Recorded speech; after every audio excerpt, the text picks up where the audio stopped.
Okay, so it's January 1st, and I'm fulfilling my obligation to myself and both to my TBR game of vlogging this book, um, and also to read a poem a day. And so the practice that I've established starting back in August was I just get a book of anthology of different authors. Other times, the collector, the editor, the compiler of the poems would provide some commentary on them, but it doesn't look like there's much commentary in this one. That's okay with me. So we're just gonna dive in. I just start at the beginning and work my way through. So yeah, this is a book of luminous things, an international anthology of poetry by Czeslaw Maloz. Yeah. And here I saw that it says 8th century China to contemporary America. So it is truly like international. It's not just all English speaking authors. So yeah. I'm not going to read the introduction. I'm just going to go to the first thing. Epiphany. Okay, I guess that's the collection of what these poems are about. So I'm not going to read that. We're just going to draw up right into this poem. I checked the length.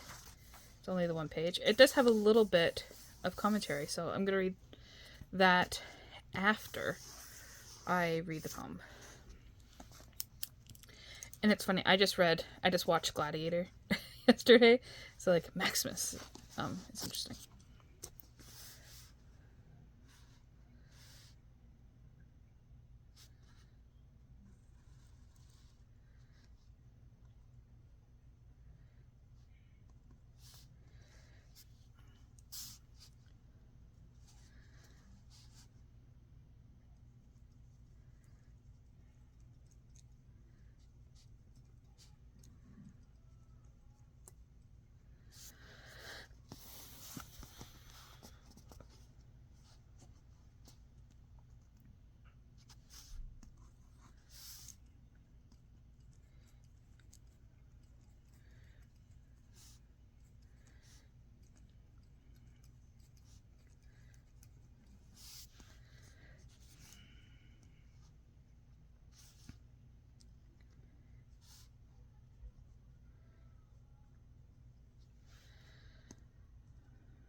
Okay, so I did that quietly because my brain works faster than what I can say sometimes. So yeah, so this poem, Maximus, by D.H. Lawrence, it starts off with what I called a statement of truth that then is going to be challenged by the rest of the poem. We see this especially by this word but here that works as an interjection to this. Yeah, and I guess you can't see up there. I'm a very precarious setup to film right now. So I have the D.H. Lawrence, I think, wrote a book called Seven Pillars of Wisdom about Islam. So I know he's very much into religion. This is a poem about gods. Yeah. So a naked man, a stranger. I went to Adam because I know we're talking about God and religion here. So the first man, and he leaned on the gate and wanted to be let in. So I thought of like this gate in this area being Eden and paradise, and that being a walled in place. And he's a stranger, and I know I don't know if it's directly from the Bible. I'm gonna have to look that up. But there's, by entertaining strangers, some people have unknowingly played host to angels or something like that.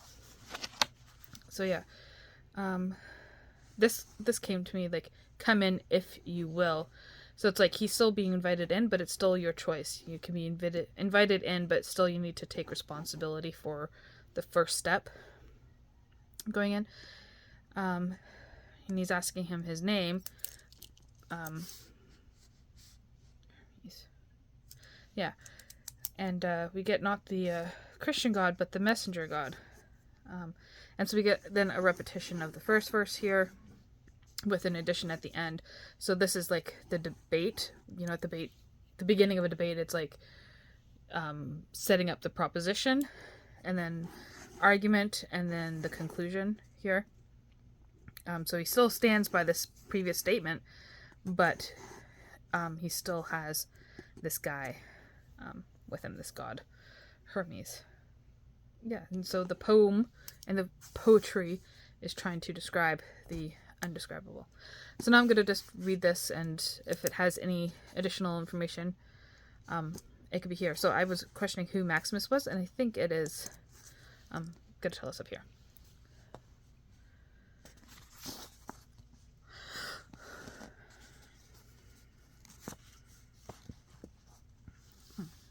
Maximus is the name of a philosopher who was a teacher of the Emperor Julian.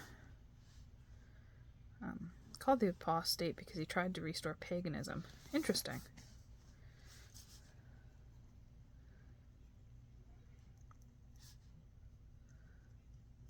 I'm assuming Holy Roman Empire.